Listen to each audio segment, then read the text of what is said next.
Ladies and gentlemen, we may be approaching a fateful hour, claiming that the invasion of Western Europe has begun. As you may have heard on earlier broadcasts, all three German news agencies have begun broadcasting these stories that the invasion is here. But there is no Allied confirmation as yet.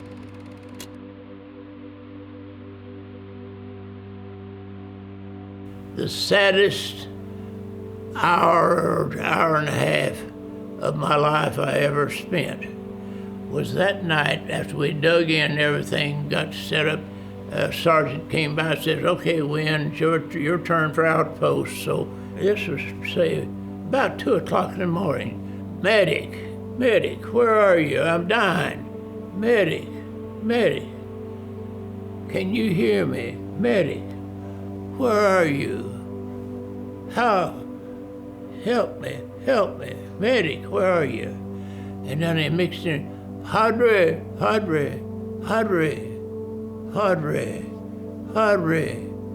and a few words now mixed in with it was Germans calling. These were wounded Germans and wounded Americans, and there I stood on outpost, not able to do a single thing for one of them except pray for her. And I'll tell you, that was a hard thing to have to take.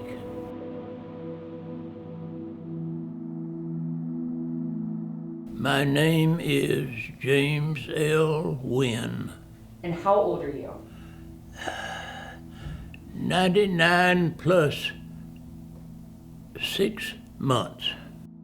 I was born in Somerset, Kentucky. My father, in the early 20s, bought this property and built this large 2-story farm house on the property. And in that, what it amounted to, it was a large house. It had large rooms. It had high ceilings, the whole works. So, a large kitchen with a large stove, Majestic was the name of it, a range with the water reservoirs and so forth. And in this large living room area, he had three Wildcats that he had mounted, and then along with it, he had many Civil War relics, I guess you would say. He had 1 musket, he had 2 Kentucky rifles, and then he had his fishing gear, old original bait casting reels that he had used. So this was a setup that I grew up with in the house in the country. My mother, in her wonderful cooking, during the summer would use wood to burn, and in the wintertime when it was cold weather, she would burn coal in the stove. This wood burning stove for the summertime worked out just fine until it became canning time. And my mother, she had to can everything in that blooming garden that she could grow. And of course, that big old stove, it was half the size of an average room. It could burn more blooming wood in a half a day than I could cut in a whole day. And it was my job to cut the wood and split it and have it ready for my mother for the canning, get ready for the canning season. So I would get started early and start my wood pile. And that wood pile looked to me like it was as high as it could be. But my mother would look at it and say, "That's not going to be enough." So this went on for several weeks. But then when she started canning, that wood pile began to disappear, and from there on for approximately 3 or 4 weeks in midsummer, I was a busy wood chopper, sawing and splitting wood, because she could burn more wood in that darn stove in a half a day, then I could cut and get up there in probably a day or day and a half. The first thing I remember of the Depression was everything had shut down. After about 2 years, the railroads quit running. And a railroad ran within approximately a half a mile of our house, which was a farmhouse down there out in the farming community. When the railroad shut down, of course, that meant that what few employees were still being hired were let go, and of course, no money was coming in from anything at that time into the community. For instance, this family was a man and a wife, both of them young, just young people, and they were eating their lunch. And that lunch consisted of some water, they had some water in some glasses, and pieces of Johnny cake on a lard can lid. And the Johnny cake, of course, was cornbread made with water and salt. They obviously had access to cornmeal, and that was the only thing they had. All right, this is after the Depression. This was into probably 1935. The railroads had gone back to work and had been started up, and had hired back some of the employees. And of these employees, one was an engineer who lived in the community, and his family consisted of him and his wife and a new baby. So what they did, they contacted my parents, and of course we had always several cows, anywhere from 3 or 4 to 6 or 8 cows around. And we had a beautiful Jersey cow who had just what we call come fresh, which means she would bore a calf, started giving milk immediately.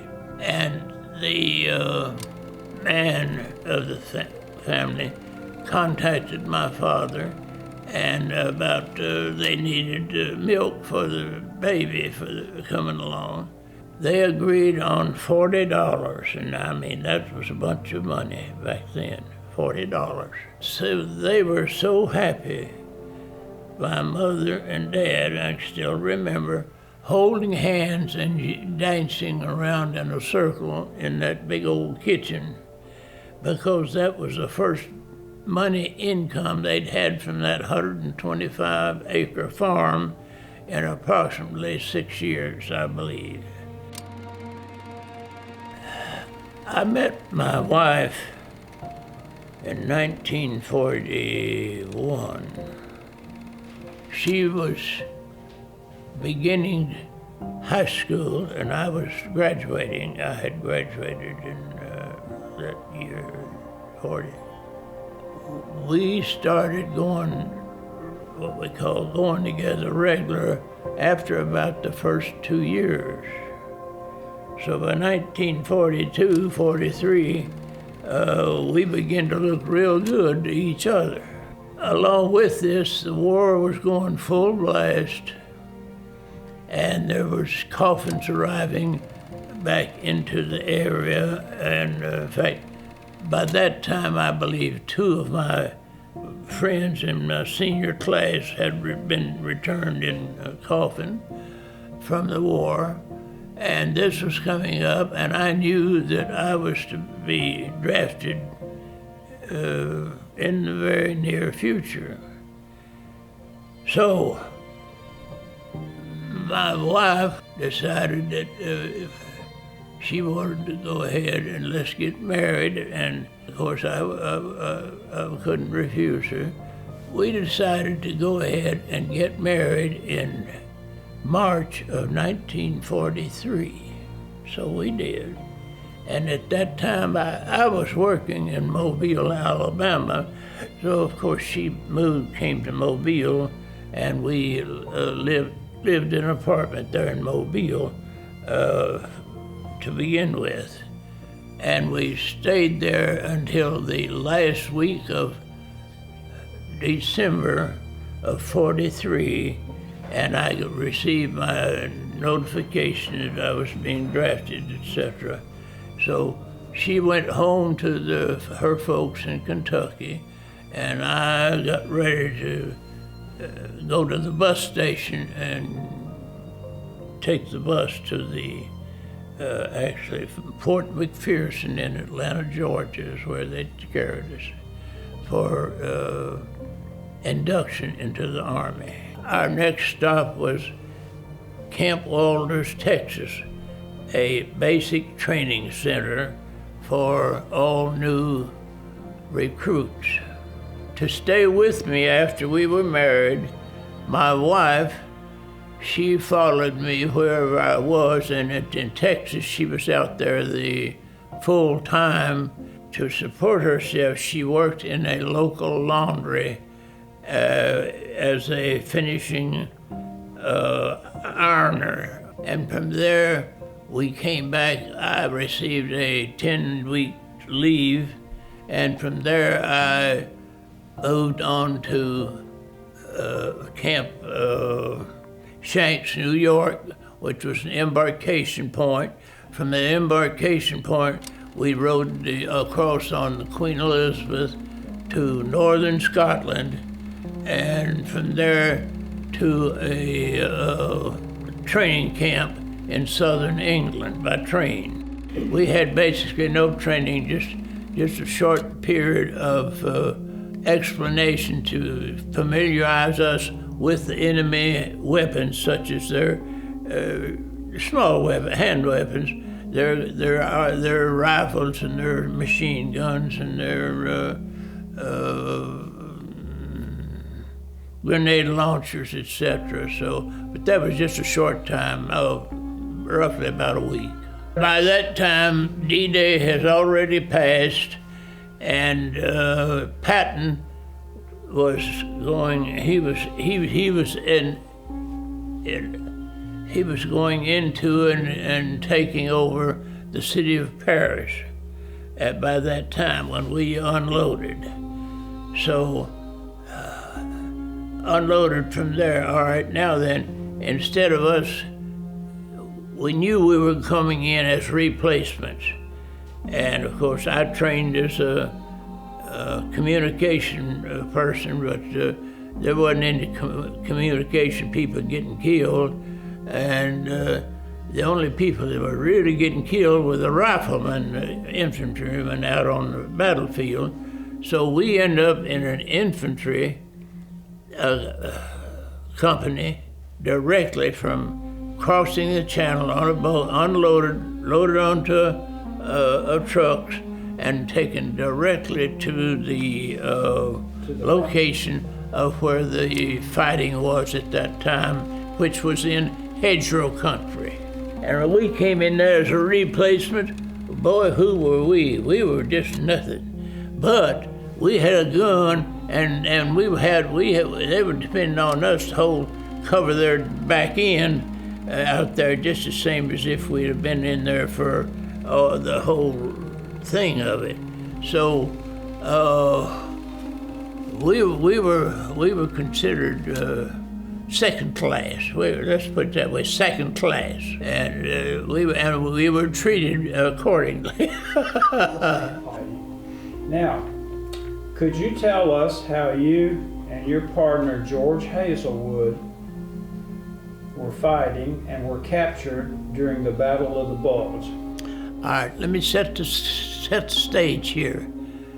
When the Battle of the Bulge began, my company, that's E Company of the 38th Regiment, had been, actually the regiment had been in a attack mode to try to punch a hole in the fortifications in that particular area of the air. And remember, this was an active battle line in the area running north, more or less north and south.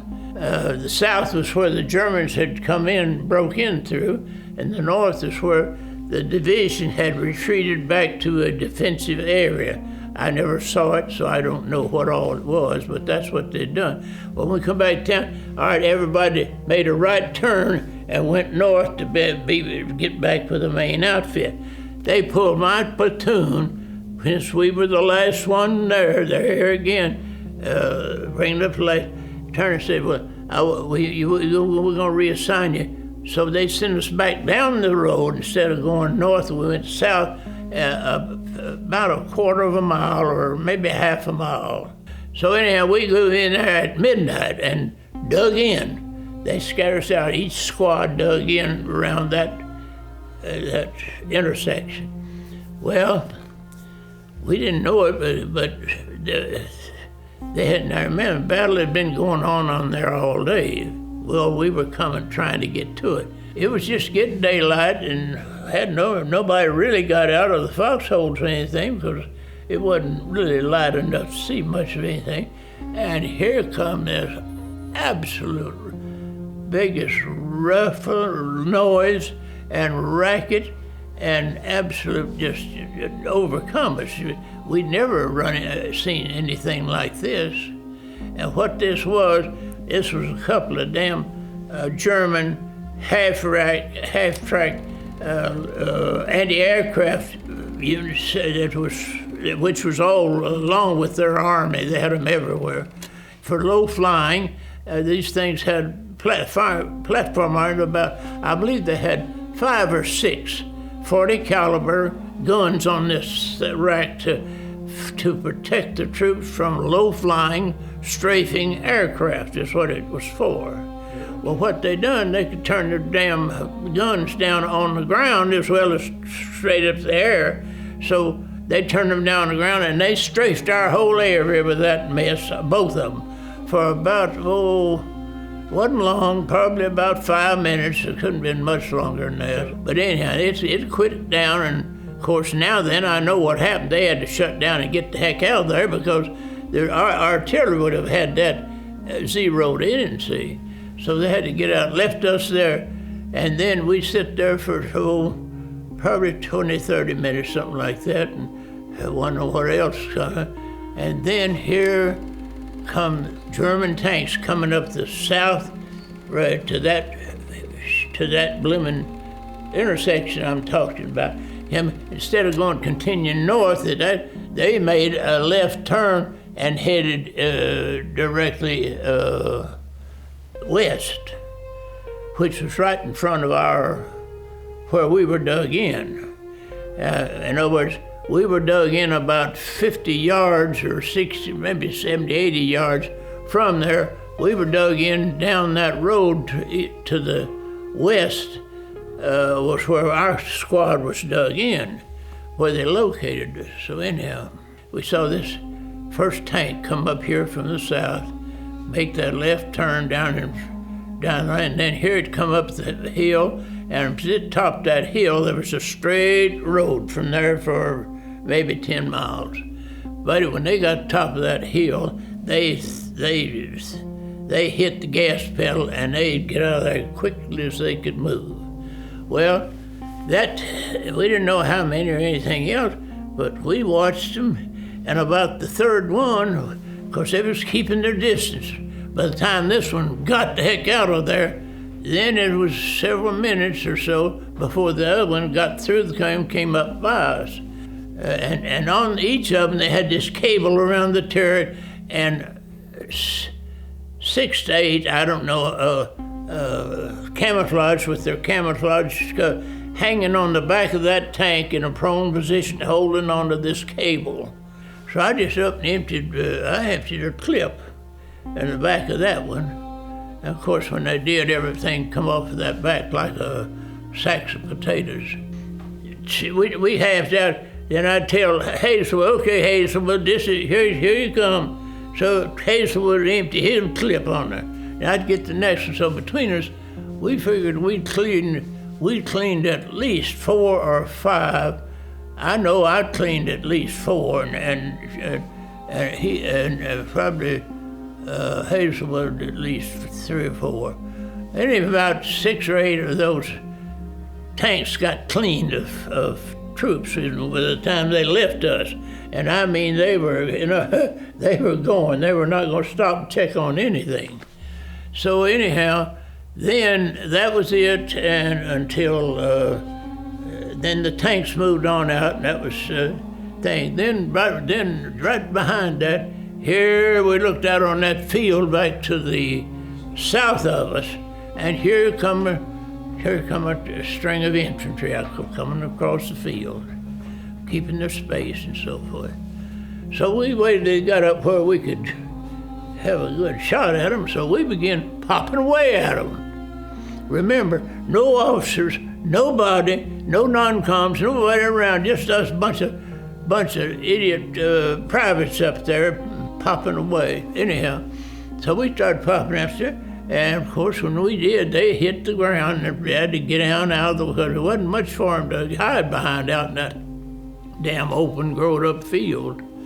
So anyhow, then the next thing, here come this turreted, small wheeled vehicle, which is a reconnaissance vehicle, probably Czech or something. It wasn't German, but anyhow, they used whatever they could get, and pulled up that 30 caliber turret on it, pulled it up on the road. So he pulled up that darn turret machine gun, been carried strafed us. So nothing, all we could do was keep our damn head down. And we talked about that later.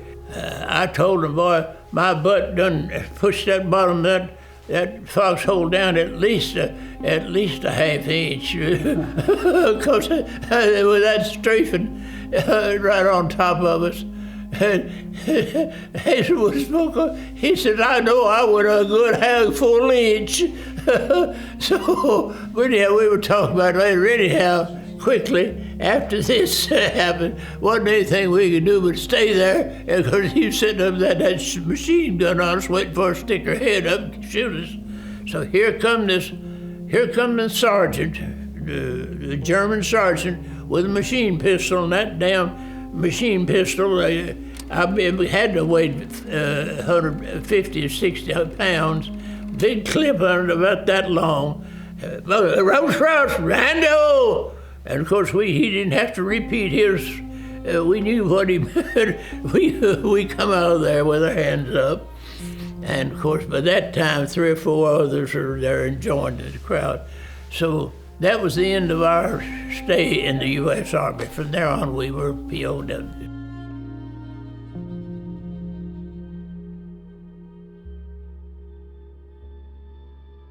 After being captured, we were accumulated and put into a large barn-like structure in that same local area and held there for approximately 3, 4, 5 days.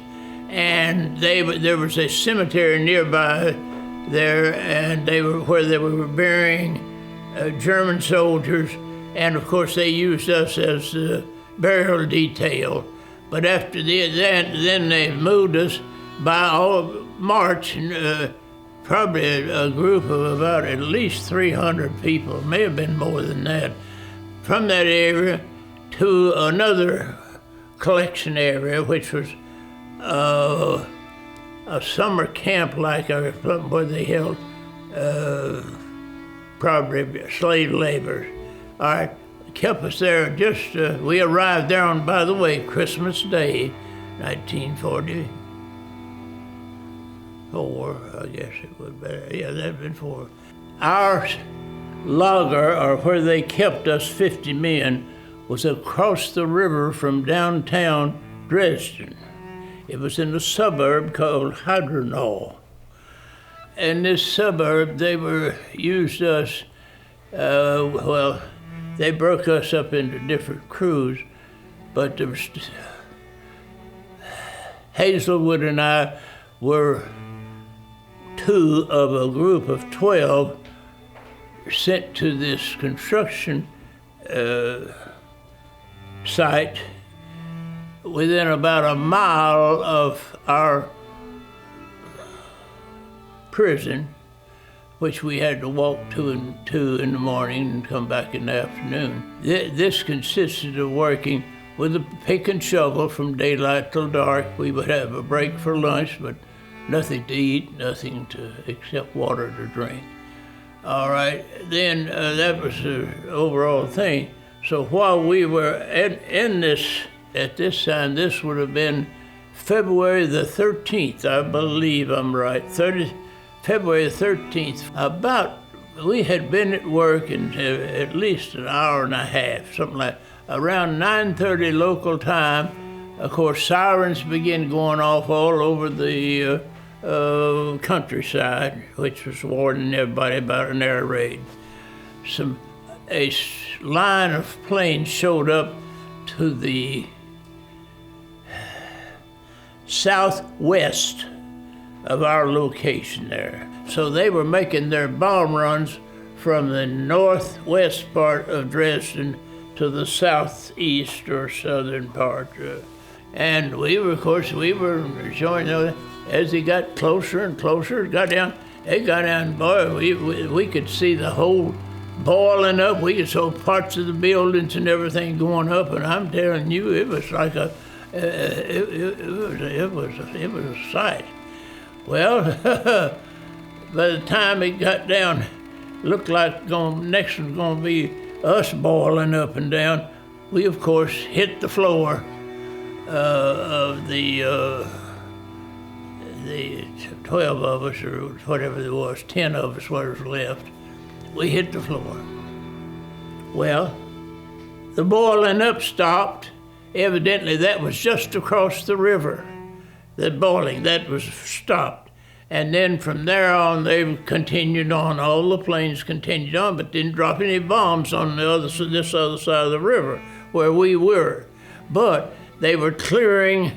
Evidently, they had some of the mechanisms failed, and some of the bombs did not always drop. Anyhow, for 2 days later, people were streaming out of that across the river, but there was a solid stream of humanity came down that road, as black as any coal miners I ever saw come out of a mine in eastern Kentucky. I mean, they looked like they were coal miners. They had covered with soot from top to bottom, and a solid stream.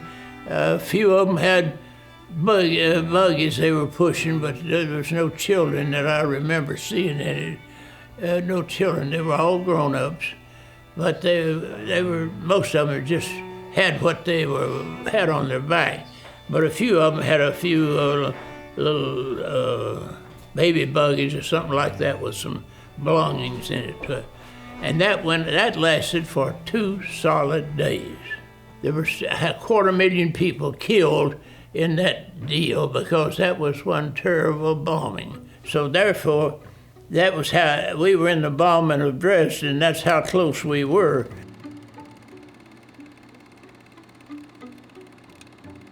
We were being held with, remember, we were fleeing from the Russian army. They were coming in. We had been listening to artillery coming closer and closer and closer.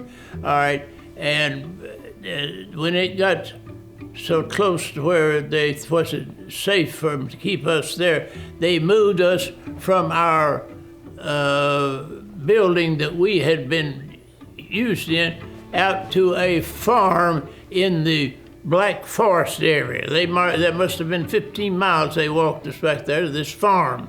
All it had was a big barn on it, and they were bringing, with the Russian army moving in on it and everything, there was Canadian, British, Canadian, and some Italian soldiers in with American soldiers, all totaling at least 300 or 400 people that ended up in this farm with this big barn, and that was it. That's all we had. And the food, they released us to go out and work for the people or where we could for food, because they didn't have any food there on the farm to take care of us. And from there, then that's where we heard the message that the war had ended. That's when the German guard comes down and says, all right, I will direct you to the American forces who are now in Czechoslovakia. It was the city of Czechoslovakia. I'll tell you. I said, okay. So that was at night or late evening when it come down over on the radio or something in the house, at the farmer's house. They told us the war was over. So he was there. So next morning he was ready to go, and we were ready to go, and here we went. So we followed him all day till that afternoon. And he was leading us. He was with us, and of course by that time the Russian Air Force had been strafing the roads and everything. Heck, we were finding jars of jelly and stuff like that that we were eating. It was anything we could find. And on this way, walking through these days here, right after this, when we were going and looking through what was on the other side of the road, this is where Hazelwood found this roll of German film. He found it was just on the ground with some other things. So he just put it in his pocket and noticed it had not been used. So he just put it in his pocket. And then that night, late, about midnight, we arrived at this small town somewhere. We didn't know where, but it was near, it was in Czechoslovakia, but it was near a larger town. Anyhow, they unloaded us, and American soldiers took us up to the square area, gave us K-rations and stuff so we'd have something to eat, and that was it. And we stayed there. That's why we were at this place that morning. That's when here come a American sergeant around, had a German, now this is how coincidences, if you want to call it, he had a German camera. And of course, one of them, it may have been Hazelwood, anyhow, said, well, here, I wonder if that film I got, Hazelwood said, I wonder if that film I got would fit this thing. So the sergeant said, well, I don't know, but let's see if it will. So they put it in there, and it worked like a charm. It would fit everything.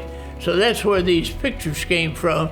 While we were waiting out there, and while we were doing, this is that morning, while we were waiting for him to come get us, they were making up a convoy of trucks to pick us up and take us to Nuremberg, where they were putting us on a plane to take us to Reims, France, which was where we, now at Reims, France, that's where we lined up, went down, and we had to get rid of so many old buddies, our old friends.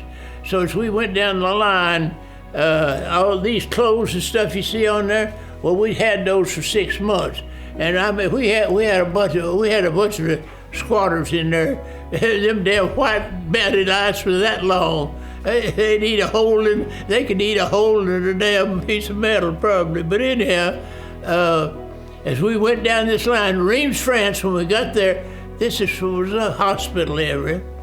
We went down there, we started out, everything over, all that stuff you said, when we got down into the tent, there wasn't none of that stuff. That stuff was over in a pile on the side. It got done pretty good. So I had to say goodbye to a bunch of my buddies there.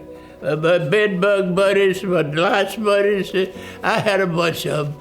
But anyhow, we had a good party there, and so next thing was a shower. But going into that shower, what they handed to us for our shower soap, and we walked up there, it was a half a bar of octagon laundry soap. And you know, it had quite a bit of lye in it. You could tell when it hit the bare skin. But anyhow, buddy, that was a welcome. That was the best smelling damn stuff we'd seen and we could remember. So anyhow, we got cleaned up with oxygen soap and dried off and everything out of the shower. Then we went down the line. They began giving us everything from underwear to socks to shoes, what have you. Granddaddy, how much did you weigh when you were released? Oh, well, I weighed 168 or 65, something like that. Had for years, several years. We figured I was somewhere around 110 pounds. And 110, I'd come down from 160 plus to 110, and I'd been at that for so long. Remember, when you get down that, when you walk, you swing your legs, because all that arm's gone. There's a little pocket of water there. That's all you got. It's done with bone, skin, and that's all you got. I mean, everybody uses every bit of your to survive.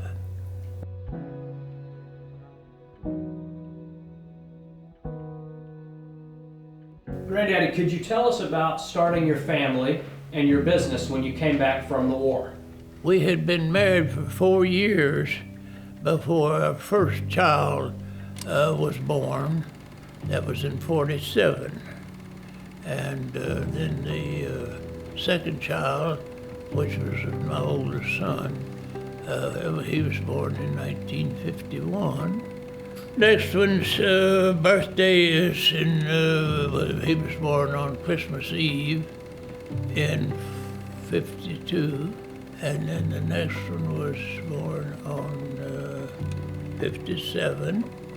And then the youngest, he was born in 1960. So that's the size family we started out with. So we ended up with quite a crowd, and we have a total of up in about 32, 33 people. And that's why they started calling us, at least other family members started calling us the Wynn clan. So it's gotten up that big. And now during this time, I started working as a mechanic.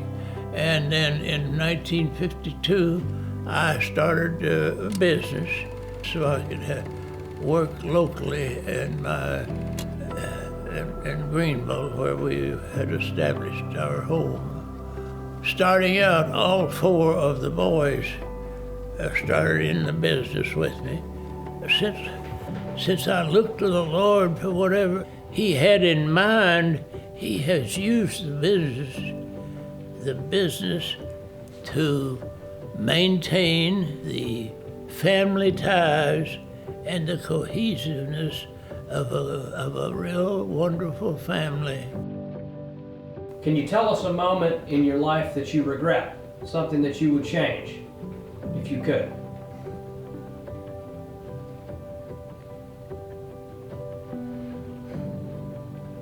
Not one thing that I can think of, because I did the best I could at whatever place I was in, and I've been in some rough spots, but always looking to the Lord for whatever He could had in mind, and let it go at that. I guess I'm just kind of put together a little different than most people. And finally, Granddaddy, if you could leave a message to your great-great-great-grandchildren, what would that message be? Just don't try to be too smart or too good, but seek the Lord and let Him direct the big things in your life and get out of the way. Just stay out of it. If you will let the Lord do it at His time and His way, you'll be amazed by the blessings that you will see. And that's about the way I have to put it. I was 70 years old before I realized I had been letting my will interfere with, actually make it harder for the Lord, I guess, to move His direction. In my 70s, when I realized that nothing that I had to offer did He need, because He was capable of handling it all. And from that time on, when I turned everything over to Him as to what would happen the next day or the next hour or so forth, it has been so wonderful. I have had things brought up that I had never even thought of or imagined, that He has shown me, brought me through, and encouraged me, that I knew things I never even thought of. So that's the way I look at it.